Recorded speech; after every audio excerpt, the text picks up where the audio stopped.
Hello and welcome to History Now. I'm very delighted to welcome today Sophie Doyle from the National Library of Ireland here to talk to us about the Seamus Heaney exhibition, Listen Now Again. So Sophie, this exhibition, Seamus Heaney, Listen Now Again, it's been around for about a year or so now. Yeah. Can you just give us a bit of background on it and how it came about? Of course. Well, thank you first of all for having me on. But the exhibition's been a few years in the making. I suppose it all kind of started off when Seamus Heaney made kind of that decision to donate his archive to the National Library. So it was in 2011, himself and the family decided to kind of pack up 12 boxes of notebooks, manuscripts, pages, envelopes and kind of everything in between. It was a very humble handover. He boxed them up himself and drove with the help of his sons to the National Library and brought them up himself. And I can kind of only imagine how much of an emotional day that must have been for him, but that was really the start of it. And I think the National Library, once they got that archive, really wanted to make an example of it and kind of really make something special out of it. And it wasn't then until a few years afterwards that they got the opportunity to do that. So the Bank of Ireland, where the exhibition is housed, so they were thinking about making this cultural space to donate to the state. So they got in contact with the Department of Culture, Heritage and the Gaeltacht in 2014 to kind of create this space, and they wanted to have it in their College Green building, which of course has its own kind of historical significance in Dublin as well. So they were kind of ongoing then between the Bank of Ireland and the department to kind of get this space really up and running. And in 2015 then the two kind of decided to approach the National Library to see if they had an exhibition that they would like to house in the area, and they kind of found that this was probably the most fitting place and fitting tribute place to have Seamus Heaney Listen Now Again. So that was really when they started the ball rolling on curating the exhibition and really starting to see what the space could do, and that's really where it started. And then we opened to the public then on the 6th of July of last year, so it's been up for a whole year. It's been an absolute whirlwind of a year, to be honest. We've welcomed now just over 108,000 visitors so far, so it's been absolutely incredible. But I think the most important thing for the library and for ourselves in general was kind of to make sure that this was a space where people could really kind of share their stories of Seamus Heaney as well. I think most people that do come in have a personal response or a personal message about Seamus, whether they met him before or whether they loved his poetry or only studied him in school. Everyone kind of had that connection to it, and I think we really wanted to maximise on that and to kind of make sure that that was what we were kind of honing in on as well. So we're kind of trying to welcome in anybody and everybody. So like I said, 108,000 visitors, and they've either come for kind of their own self-guided visits, public tours, workshops, lectures, and kind of private tours as well. So we've kind of tried our best to dig into kind of the community to make sure that they were a real part of the exhibition as well. So not just in Dublin, but from kind of Wicklow as well. So we had quite a large group come up from Ashford Community Centre, so we made sure that they were very much involved in the situation as well. So and kind of active retirement groups that obviously have a kind of huge affiliation with them as well. So we've been really delighted with the response so far. It's really interesting that you say about most people have a personal connection or things like that there. I was actually talking to a lady yesterday in a hospital who was a retired teacher. Yes. And whenever she heard that this was taking place, she really, she was very excited. So you can get, I'm sure you get that all the time. Definitely. I mean, everybody that comes into the exhibition, they always have a smile on their face. I think with a lot of places, I feel in Dublin especially, they can kind of just be places where people come, say that they've been to, leave, and that's kind of the end of it. But I feel like with our exhibition, it's kind of more of a lasting effect on them. So they come in, they're very happy to be here, they're very happy to be able to actually experience the archive, and then they go in and they experience it, and it is quite emotional, particularly for people who do kind of have that personal affiliation as well. And there are quite some obviously very personal artefacts in there and quite emotional sentiments in there as well. So when people come out, then they're very willing to speak to you as well and kind of talk to you through different stories about whether they met him before or whatever that might be. And a lot of them do be quite emotional, which is it's lovely for us because we know that we're kind of making that impact and we're making that difference for kind of the general community as well. So it's been great. How did you become involved with it, and what is your background? Is it, is it in history? Is it in museum studies? Or? I started off with kind of a mix, so I done my BA in English literature and in history, so it was kind of a mix of the two. And for a lot of the English, I mainly focused on kind of Irish literature and Seamus Heaney in particular. So I'm from Wicklow, so even going back that far, kind of Seamus Heaney was kind of a very much a pillar in kind of our upbringing even before school. So when I was kind of doing his work in college, he kind of really, I loved the way he kind of dealt with more kind of political situations and how he dealt with those issues, and he kind of inspired a love of kind of civil rights history in me, which is kind of what I went on to do then for my MA in history. So I looked at civil rights history in the States and how social and political phenomena could kind of influence opinions and kind of actions on kind of the highest of levels. And I think that's really what I love kind of most about Seamus Heaney, was how he could take kind of social phenomena from around the world and kind of use that to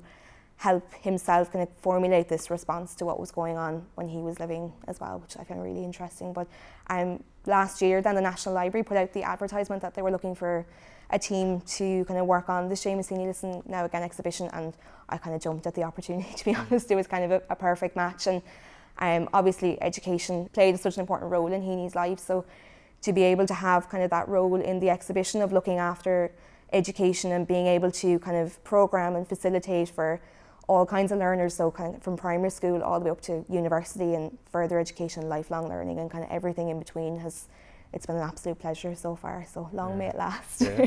And you're from Wicklow, of course. Seamus Heaney lived in Wicklow.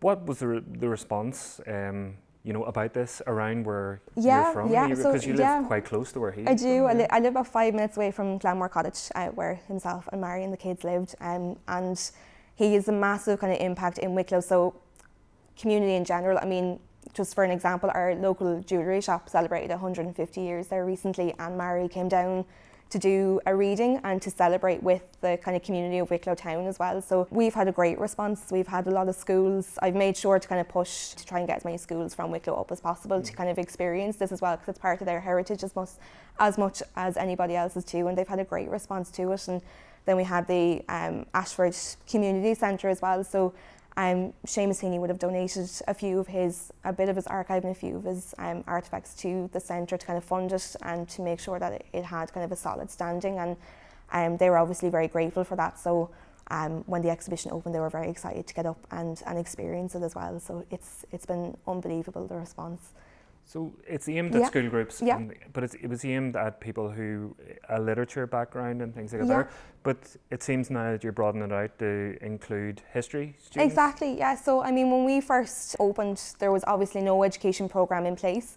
So myself and my colleagues were kind of in charge of really kind of putting that in place and making sure that we had a standing. And obviously when we first started, literature students were kind of the obvious forefront for that. So particularly those of kind of junior and leaving certificates. So Heaney is on both the curriculums, so a lot of his poems are on the English curriculum in particular, and those poems that the students were studying are in the exhibition in kind of draft form and typescript form. So our kind of main aim with that was kind of to make sure that we could bring students into the exhibition and kind of break down those barriers. So I know myself doing the Leaving Cert, the last thing I ever wanted to do was kind of poetry, and it's the way poetry I think is taught in schools in particular is quite rote learning, and you're kind of just picking it apart, and it can be quite frustrating. So I think being able to bring them into the exhibition and kind of open up Seamus Heaney almost as not just a poet but as a human being almost as well, that had so much more to him than just the words on a page. So being able to bring them in and actually explore the poems, so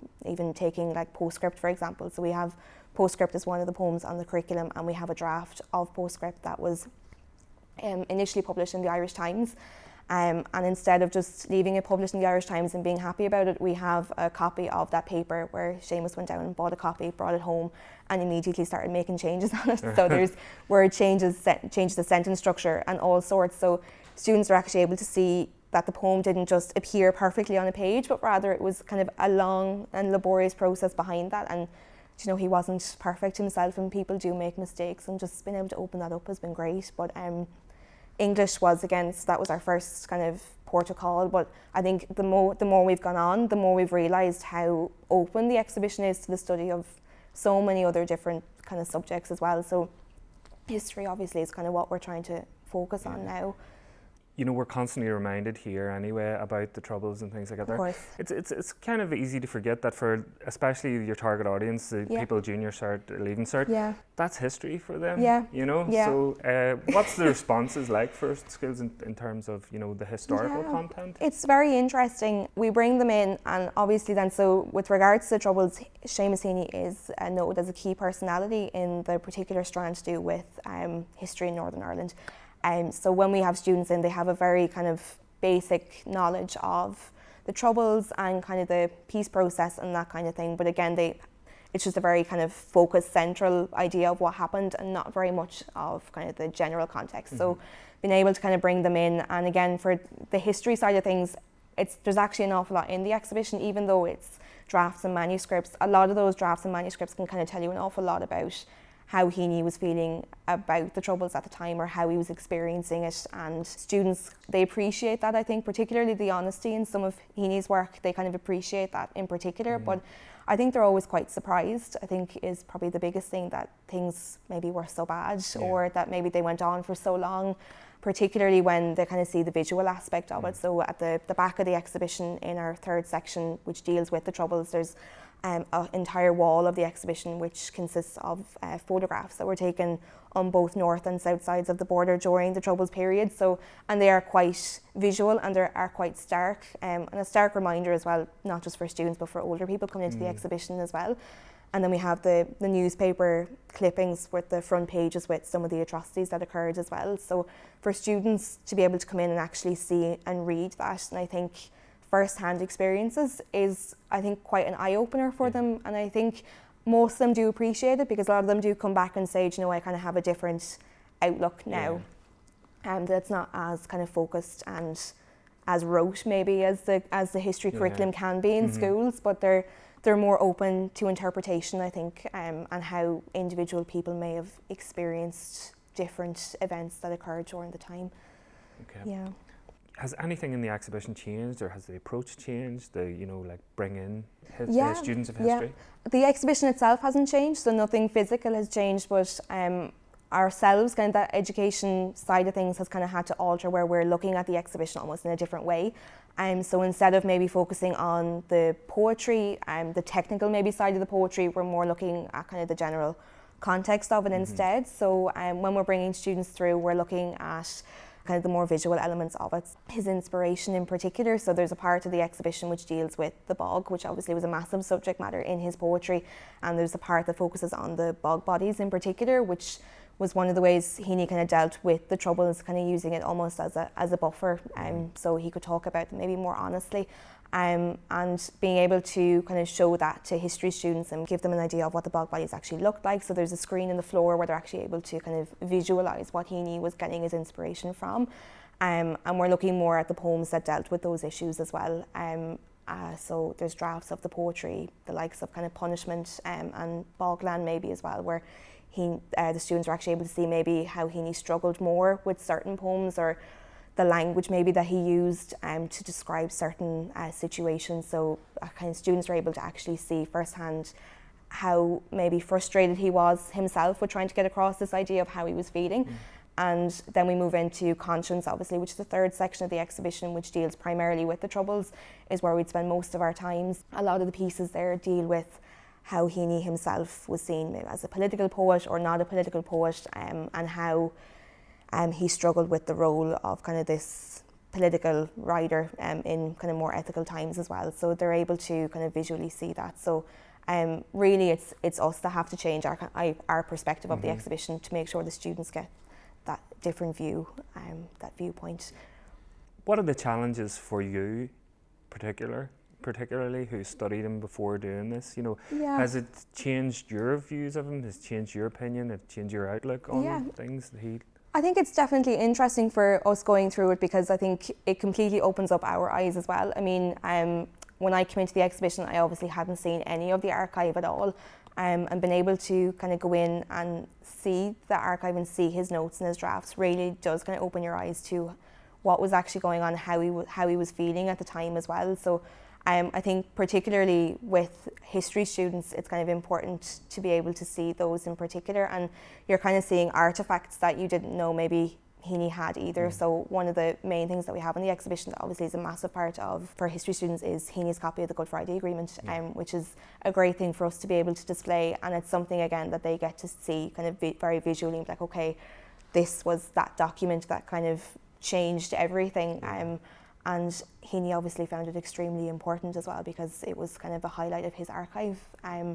But again, it's definitely made me more aware of how difficult it must have been for him to be such a prolific part of the community during a period of time, and how much pressure he must have been under to write or to do certain things for certain people as well. So it's definitely been an eye-opener. What time period does the collection cover, his own personal collection?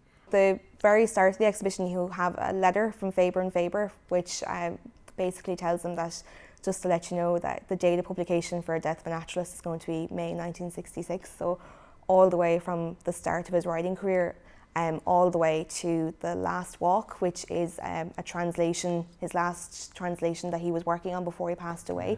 So it really does go kind of from the beginning of his writing career all the way to the end, and then everything in between then as well. So it covers everything between his early writing to kind of in that rural background and how that inspired a lot of his earlier work, to his more kind of creative process and his time in America. So there's a lot of his lecture notes from Harvard and from Berkeley, and then obviously then you go into Conscience, and there's a lot of material, letters between himself and associates like Ted Hughes about how he's feeling during the Troubles. You have a letter from Mary Fogarty about Amnesty International, so about how he worked with Amnesty for their 25th anniversary, and kind of then all the way then to the end. So the last section really kind of deals with the last few years of his life and how translations became more prominent in his career and in his writing life, and there's a lot of kind of beautifully illustrated versions of those books as well. So it really does, it covers everything. So whatever you're interested in whatever part of Heaney's life, there's something there for you. Yeah, and for someone who has studied him, as you said before, can you notice a progression and certain themes progressing through his whole body of work? Definitely. What's really interesting for me is there's a quote kind of at the beginning of the exhibition where he's kind of talking about his life kind of being a series of ripples, but everything going back to that kind of original centre. And I think the whole idea of his home life and kind of the very rural background that he grew up on does remain kind of a very important part of his work, no matter what he's talking about. Even when he does talk about the more political ends of things, there's a poem on one of the walls, Mossbawn Sunlight, which is published in North, which is probably the most political collection, the most controversial one, but it's kind of set in a very safe and secure environment of his aunt's kitchen, and they're making scones, and but yet he's kind of using it to show everybody that everybody kind of has a safe space to go back to, and kind of no matter what's going on outside, you always have that safe environment to go back to. So it really shows you how important his home life really was to him, and how he used that to kind of almost as kind of a defense mechanism when it came to things that maybe he was more uncomfortable with speaking with, that he could always go back to that and ground himself in that kind of cultural heritage that he found so important. Yeah. So outside of the poetry, the drafts of poetry, there's some personal artifacts there too. Yeah. Can you give us an example of some of the artifacts that are there, and perhaps tell us what your favourite part is? Yeah, of course. So we have things of all shapes and sizes in the exhibition. I think you're going from as small as kind of the drafts and manuscripts to as big as his writing desk.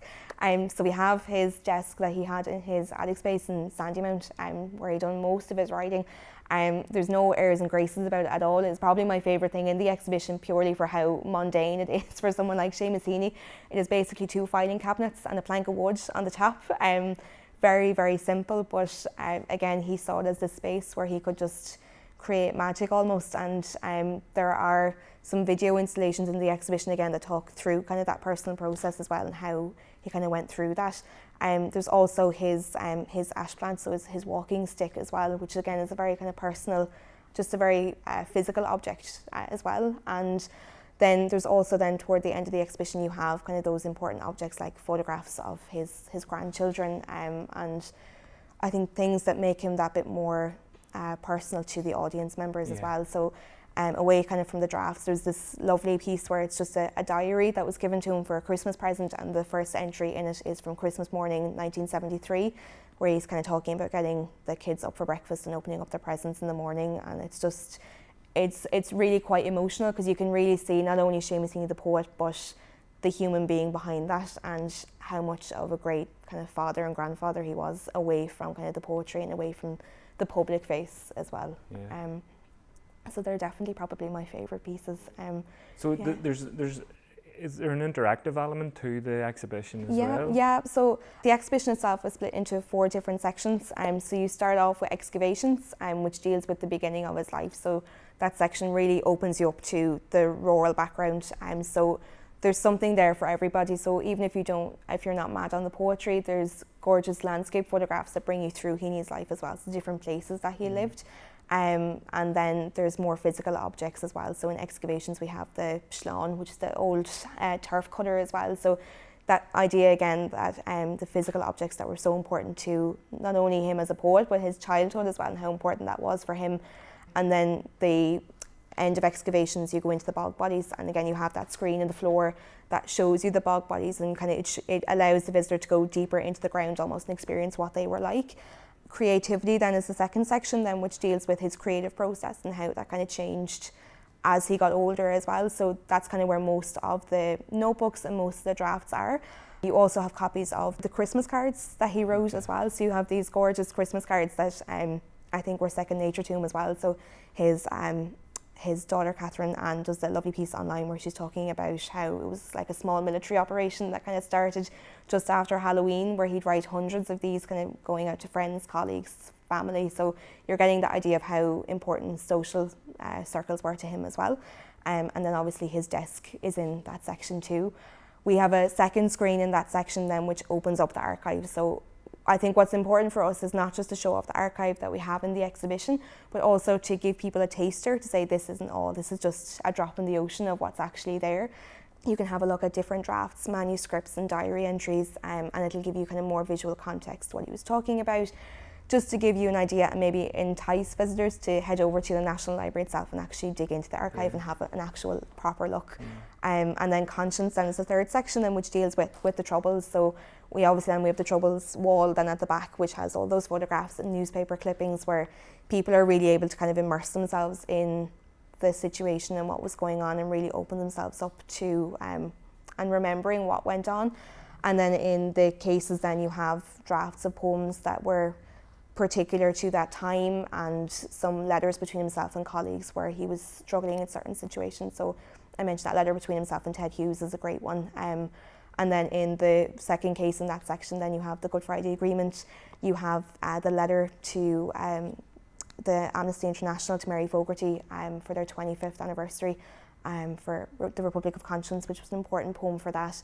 You have the Nobel Prize as well as the replica of the Nobel Prize, which again, we have various different responses to that. So for primary schools in particular, they're always very disappointed because they're expecting the Oscar statue, so they're always very upset, saying it's quite mundane and not very extravagant enough. But again, it's great to get those reactions too.